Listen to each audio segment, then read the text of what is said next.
let's get started and talk about how, yes, PR is measurable. I'm so excited to join all of you today and discuss the best measurement practices in public relations and communications.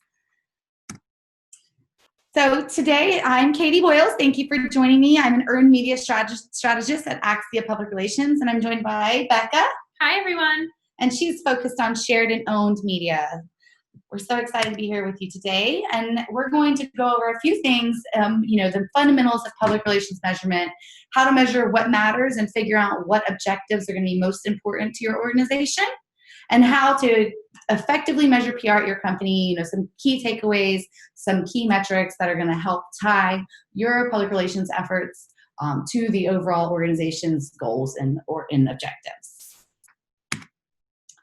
So from a broad perspective, 7 principles of how we measure PR. These are kind of like what we live by at Axia and what's so important to keep us on track for measuring public relations properly.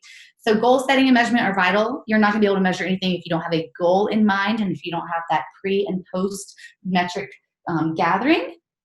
The PR's effects on outcomes is more telling than outputs. We'll go more into detail about those two terms, outputs and outcomes.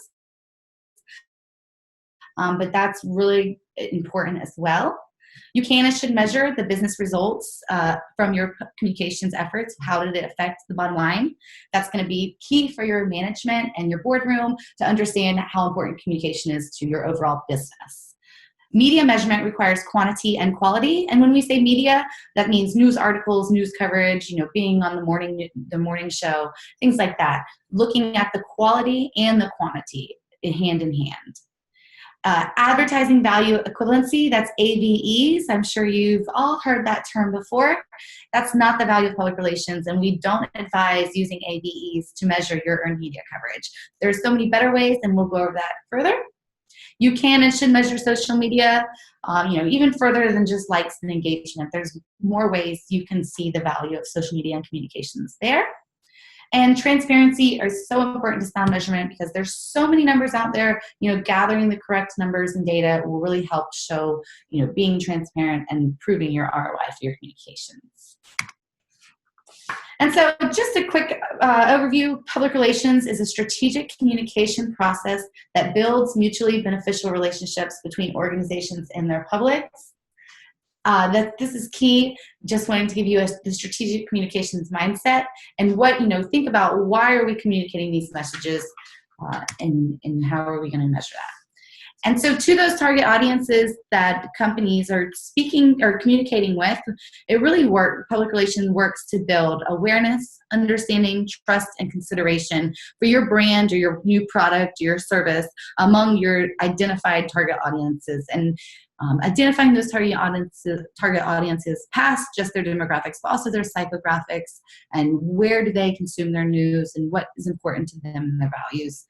Building that is a great way to measure PR.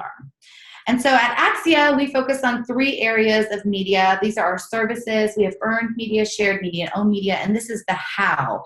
How do you increase trust for a brand? And we use it through these 3 channels. Earned media, that's being media relations, appearing in news stories. People typically go to earned media for information, education, and entertainment. Shared media is user-generated content, including social media and online reviews. People usually go to social media to share and discover new content. Owned media is content that you've created and you have full control over. That's like your website, your blog, and people visit your own media site to find specific content to your brand. So, it kind of shows the reasons why people are going to visit each channel and how you can use each channel for your strategic communications. And so starting off of this PR planning and how you're going to establish baselines, you really want to ask some important questions. And these are the questions we ask our clients. Whom does your company want to reach? That's going to help identify your target audience because we do need to have that written out and understood fully. What do they already know about your company? Perhaps you don't have a baseline, and that's where some research would go in to help establish, what do they know and what do they need to know? What do you want them to know will help drive, the overall strategy for your communications efforts. it'll help you, focus down your key messages and focus down your strategy for your blog or things like that. Really focusing on what you want that key audience to do. And then what do you want them to do as a result of your messaging? That's going to be the overall impact. Do you want them buying your product? Do you want them applying for a job at your company? Do you want them buying your service? So these questions kind of broadly help identify where we're going next, which is our objectives. I'm sure we've all heard about SMART objectives. You have to write these at the beginning of your PR campaign and really establish a baseline with specific, measurable, attainable, relevant, and time-bound statements. So, for example, an objective always starts with to increase or decrease, or to earn, or to some kind of verb there. And then you just find a number. Perhaps it's 100, perhaps it's 10%, whatever is relevant to the campaign you're working on, and doing some research to understand what metrics will fit in that objective. In the target audiences by a specific date. So instead of saying like the end of the quarter, we like to say, December 31st, 2018, or before the product launch on this date. But we really like to make it as specific as possible, especially targeted on target audiences and in any geographical areas. So if your company's national, perhaps you're trying to increase awareness in a specific market, you would have an objective for that if that's aligning with your overall business goals. And that kind of another step. Your business goals are so important. Your CEOs and your management and your entire company are working towards these specific business goals. And so really your communication goals need to support and align with the overall business goals for that year. So make sure you're looking at that and saying, is this communication objective really tying in and supporting the overall business objective this year? That's also going to help you measure what matters, because you're going to be reporting back on numbers that, your management and board are already measuring and looking at for business year, and your communication objectives are going to just tie right into that and help support that. So here's a great quote from our founder at Axia, Jason Mudd. He said, "Great PR changes behavior." And I really appreciate that quote because I look at it as 4 stages of PR measurement. There's different steps of how you move an audience through. And this changing behavior is really the final step. That's the final goal of communications, is really to move an audience and ultimately change or reinforce the behavior. And so let's go right into our measurement funnel.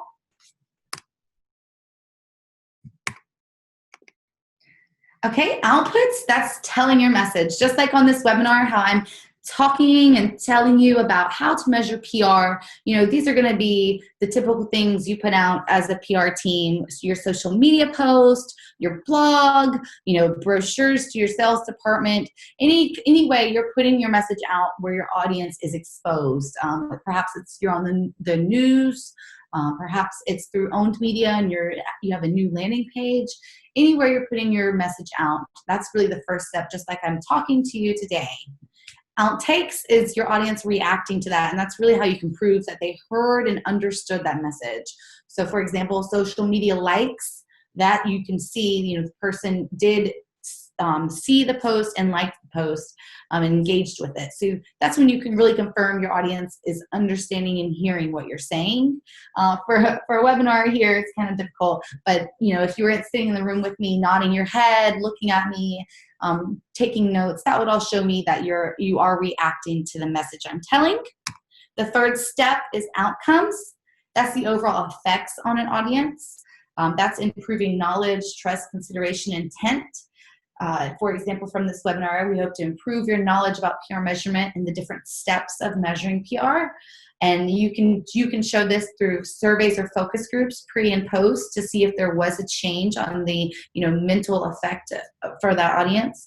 You can also do it with your subscribing to a blog or a newsletter that shows there's the intent to learn more and intent to know more about your company. And then that overall goes to the final step, impacts, which I just mentioned with Jason's quote of changing behavior in an audience. Each step, you're moving that audience, that person through, the stage to that bottom, that final result of impacts, taking action. Perhaps it's buying your product or service. Perhaps it's applying to your company to work. employee retention, different things like that. How does it overall impact the company from your communication efforts? And so at Axia, we have a great process of measuring public relations. It really starts with, research, planning, and implementation, and then the measurement steps, which we just discussed on the funnel. The first ones are, creating those objectives and those inputs and activities. Objectives, making sure they're smart and they're specific, measurable, attainable, relevant, and time-bound. Gathering your inputs, what do you need to tell your messages? What kind of, perhaps you need some research or some materials to help communicate that message. How are you going to tell your message with activities? Are you going to do a news release or a press conference or a social media campaign? Those are going to be all the activities you're going to set up. And that's really all written in your PR plan. And then your measurement, steps 4, 5, 6, and 7, your outputs. Those are the messages you tell. So how many people do you want to reach? Where are you going to tell those messages? How many social posts do you plan to this quarter? Your outtakes, which we talked about earlier, that's your that's when your audience reacts to your messages and confirming they've heard your messages by building awareness, understanding, and engagement. The outcomes, the effects on the audience. Did you change their trust or duration? And then finally, impacts, the results that stem from your communication. And so listed here, we've added some notes. Under objectives, you can see what's your business, your organizational objectives, and your communication objectives. Your inputs, writing down all the resources you're going to need for this PR campaign, any planning and production. And as you can see from outputs, underneath distribution, exposure, reception, impressions is another frequent one that we hear. How many people could have been exposed to your message? And then what they do after they heard that, that's where you can measure interest and liking, engagement, attention, any numbers that show, yes, we can confirm they did hear this message. And then for outtakes, attitude change, satisfaction, trust, preference.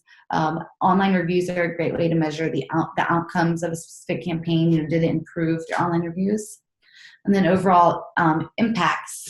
Like we said earlier, the bottom line is typically the one we measure here, but also relationships and organization and public change is another great one. So here's the 4 levels of PR measurement. Again, the first one being exposure. You're telling your message. Some ways you can do that is through news releases or social media posts and email marketing. Your audience has heard your message, and that's them engaging with it with interest and liking and consideration. You've changed their attitude, which is outcomes. That's their preference or their advocacy, sharing on social media, things like that, advocating for your brand. Your audience taking action, which is your overall sales and reputation. So here's some example graphics that we use for our clients at Axia. It's some trending themes, so you can stay on top of what's trending, since there's so much noise and you need to stand out and be a leader in the industry. Your top sources, looking at who's covering you in the news. Then sentiment. This is a big one for me for earned media. Really looking at, like how we mentioned earlier, ABEs are not a proper way to measure earned media coverage. It would be silly to have a monetary figure, let's say we got $1 million of advertising value equivalency or media coverage, when most of the coverage is negative. That just does not show the value there. So it's really important to look at the tone and the sentiment behind the coverage, so you can understand, instead of just how much would have been cost for ads, it really goes into, did it get our message across properly to our audiences, and did it leave an overall effect on those audiences? So here's a huge sample metrics list. There's so many different things you can measure, and it's really got to be specific to your PR campaign, your brand's communication planning. So thinking about, what do you have access to? What do you already measure? That's a great place to start when you're considering measuring different items in your PR plan, what's already being reported, and how can we tie our PR efforts to that number, because obviously those numbers are important and easily measurable already. But as you can see, we highly recommend Google Analytics. That will help show web traffic around earned media coverage, and even social media posts, seeing if your audience, your users are coming from social media, organic, or where they're coming from. And you can line those up from earned media. Seeing the spike in media coverage and seeing the spike in your website traffic really helps shows, yes, the audience heard the message. Yes, they took action and came to our website, and that'll help show management the value of your communications efforts.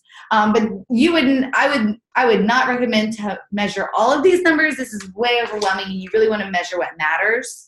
And so this is just really a springboard of ideas of, what can we look at to help show our communications impact on this organization.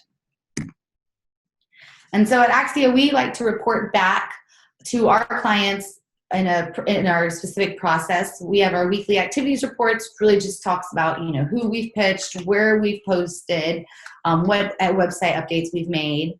And then we have a monthly metrics report, and that's where our clients see, the outputs, outtakes, outcomes, and impacts to their organization, tying those numbers back to our SMART objectives. So each month you're kind of understanding, where are we with our PR campaign overall. Our quarterly results is when we really focus on impacts, the final stage, and the audience outcomes. Are we affecting audiences? Are they taking action in purchasing your product or coming to your website, or whatever the objective is? And then we have our annual executive, where we can look at the overall PR campaign and understand, how's it going, what's working, what's not working. Do we need to change our objectives? Perhaps we need to scale up, scale down. So I recommend you take this back and think about how you report to your CEO or your boardroom, and how you can find KPIs that aren't necessarily measured every day, but KPIs that indicate if you're on track for your communication goals. And so, as we talked about impact so much, the ROI is such a key number for management and boardrooms and executives, because it's hard to understand and it's hard to put a finger on the overall ROI for public relations, since communication, it's difficult to prove. But with the metrics that we've shown and moving the audience through each stage and having certain KPIs and metrics you fall back on for each stage will help you tie that even clearer. So, in the strictest form, ROI is simply the net profit divided by the cost of investment. So, on top, your impact for PR, how many direct sales, direct users came into your database, or perhaps, employee applicants, whatever the objective for a PR is, what's that benefit? And you can place a monetary figure there. And then, overall investment, how much did that PR campaign cost? Or how much are you paying an agency to implement that PR program? And that'll give you the overall ROI for your communications efforts. And so just going back on our funnel, this is really the key piece of measurement. And I like to have an objective for each step. So I would highly suggest an objective for outputs. How many people do we intend to reach when we're putting out messages? And what do we want to do with it? What do we want those messages to communicate? That's really just going to be exposing the audience to information and increasing awareness around the topic or issue. The second one being outtakes. Yeah. Are they reacting? What's their understanding and awareness and engagement? I would have a objective to monitor the audience behavior change, like social media sharing is an outtake. So, does your audience understand more than it did before you communicated? Sharing and commenting are both examples of outtakes. And how did you change your minds and touch emotions to provoke that certain behavior in your audience? The third objective should kind of be tied to outcomes. That's your overall effect on the audience. What's measurable can be awareness, knowledge, attitude, opinion, behavior, and reputation. You can look at, customer loyalty. Were your leads better? Did you have more people subscribing or downloading your premium content? And what did they do how do they feel after they heard your communication? And then the final one that's key here is impacts, the results that your communication brings to your audiences.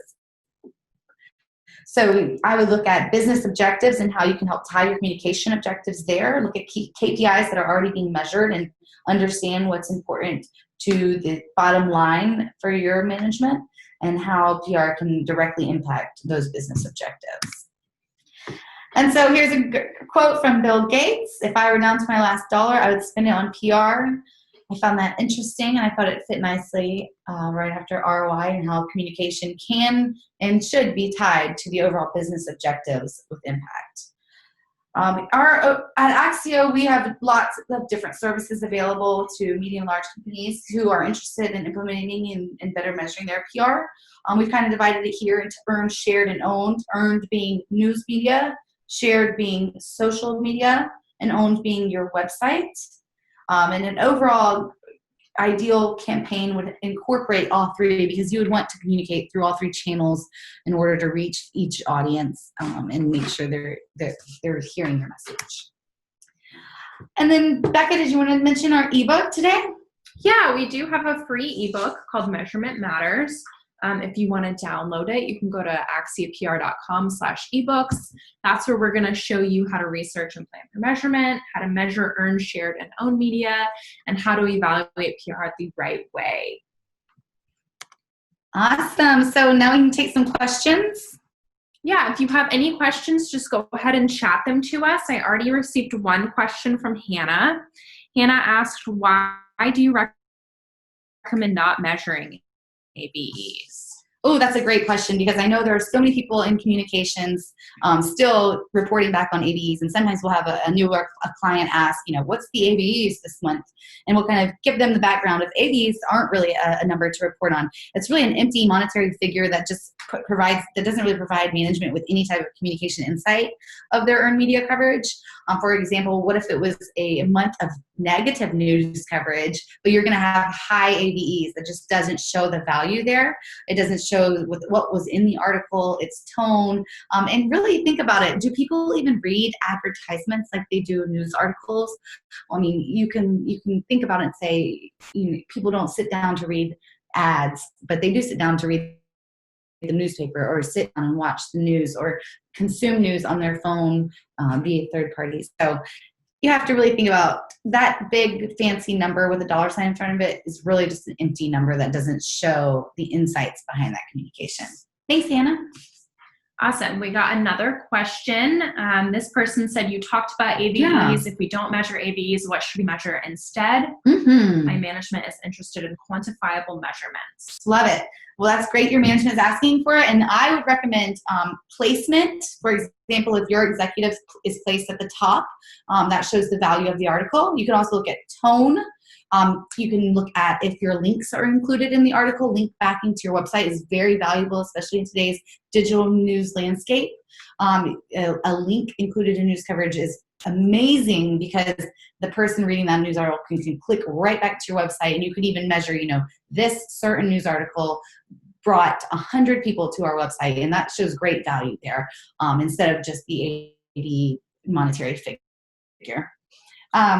Another thing to measure would be, the overall sentiment and the overall, I already said placement, but like how many times is the person quoted?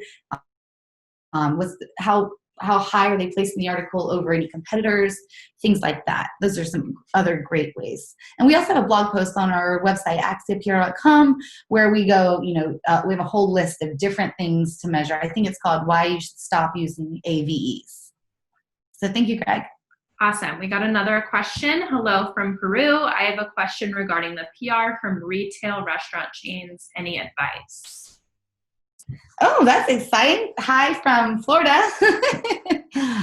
Yeah, PR for retail restaurants and chains. We specialize in franchises, and we love working with companies in multiple markets because we can really focus our PR efforts to a more local. We can penetrate each specific market and make that local PR that kind of matters, that emotional connection. So I would say if you have multiple markets from Peru, focus in and try to have a community-based PR program, and trying to understand that local audience so you can identify your target audiences. And for metrics there, I would really look at foot traffic would be a huge one. If it's retail, you're directly to the consumer. So I would look at foot traffic, different new products. If you're launching a new product in your restaurant chain, if that new product, how many times were people exposed to the message? How did you confirm that they heard the message? And then what overall were the sales of that new product?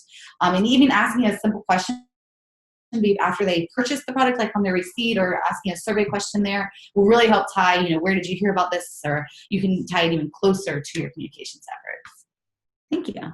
Awesome. Someone else said there doesn't seem to be any monitoring tool that measures PR as accurately as the advertising business does. Why is that? That's such an interesting question. Well, advertising, you're so in control of advertising.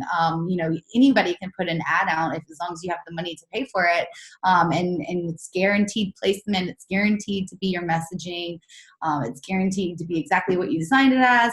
But as for PR, you're usually working with a lot of third parties. You're working with the news media through earned media. You're working with consumers on social media through shared media, or owned media is really the only place you can guarantee anything. So, when you're working to mutually benefit your publics and your organization, and when you're working to persuade or affect audiences' attitudes or behaviors, it's a lot less guaranteed, and it's a lot more of experience and ability and finding the metrics that actually matter, that show the communication there. So I hope that answered your question, and that's a good insight. I do agree advertising has clear, easy metrics, and PR is not as accurate. All right. Someone asked, I have a question about focus groups, which is covered in your ebook. How might you measure tone and attitude without a baseline value? Good question. So let's say you've never measured your brand's tone or attitude, or what their audiences have for your brand and their tone or attitude. So the first step I would do would be a focus group or a survey. I would recommend to hire a third-party research firm so it's not biased or they're not like loaded questions. There's lots of different ways you can do that. And we have some great partners that we work with too. If you wanted to email us after this, you can.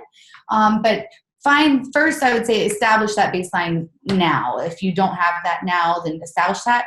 Another way you can do it is content analysis. If you don't want to go through research, you can do content analysis, like what's the overall tone for your news media over the last 6 months. You could look at social. What are some keywords people talk about when talking about your brand? And you can, navigate that. If it's positive, negative, you can put it on a scale of 1 to 10. And then I would just monitor around those key terms. If you want to counter that, let's say one of their key terms is affordable, and you want it to be luxury. That's where your communications messaging could change, and you could see if that in a year, did those key terms change from affordable to luxury, or whatever you were changing the audience. That's a great way to do it too, content analysis. The next question is, what's your favorite measurement tool? Oh, that's so fun. So AMEC has a great framework tool. That's AMEC, AMEC, and .org. They have a free measurement tool. I think it's called the framework, AMEC framework.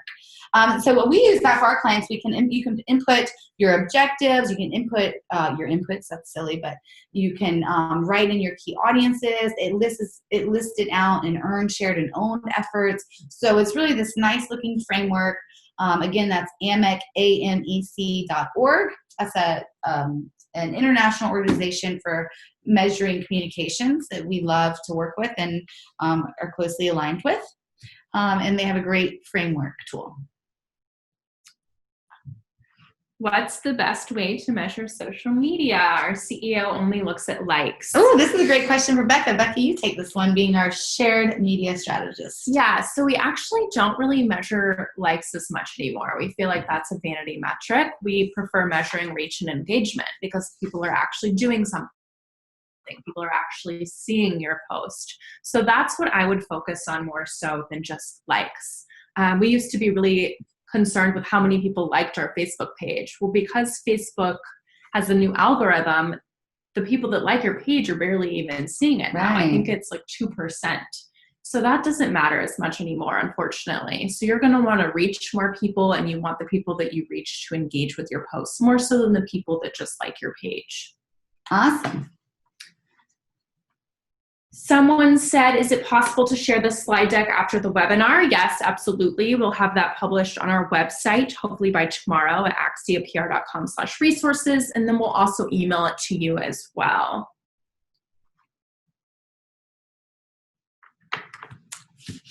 Another question, I work for PR for B2B tech. When measuring PR, we often come across the dilemma of whether to consider consumer blogs or ignore them completely.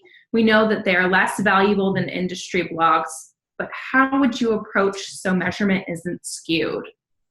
Interesting question. B2B tech, that's a fun industry to work in, and we've done some PR for clients in that industry. So consumer blogs, or ignore them completely, and I want to ask you, why do you think they're less valuable than industry blogs? A lot of days now we're seeing on social and own media that, people are looking to influencers in their industry, consumer blogs, over the industry news media blogs. So I would say don't ignore them completely. I would say almost look into them and see if there's any opportunities there that you might not be considering. Influencers in social media and blogging have weigh heavily on consumers nowadays. So we can get you some research behind that as well. But yeah, I would say overall, there's always going to be, we talk to companies who are B2B and they'll say, we don't need social media. We're talking to businesses. And you have to think there's people in the executive suite and they're people too. So at the end of the day, B2B and B2C is kind of industry term, that at the end of the day, we're all people and we all communicate like people do. And that's how we should, focus our communications efforts of we're not talking to a company in a sense. So I hope that answers questions, and I'd say look into those consumer blogs. There could be some opportunities there. All right. Is that all the questions? I think that's all we've got. Awesome. Well, don't forget about the free ebook we have, Measurement Matters, and it gives some, it has this great example of Twidget, of fictional companies, and we kind of walk through their PR plan and their objectives and how they measure outputs, outtakes, outcomes, and impacts in that book to kind of help you understand, in real terms of what it looks like and how to measure PR the right way. So thank you so much for joining us. We've had a great time talking about measuring PR, and feel free to email me here at kboyles@axiapr.com. And until next time, thanks for joining us. Thanks, everyone. Bye.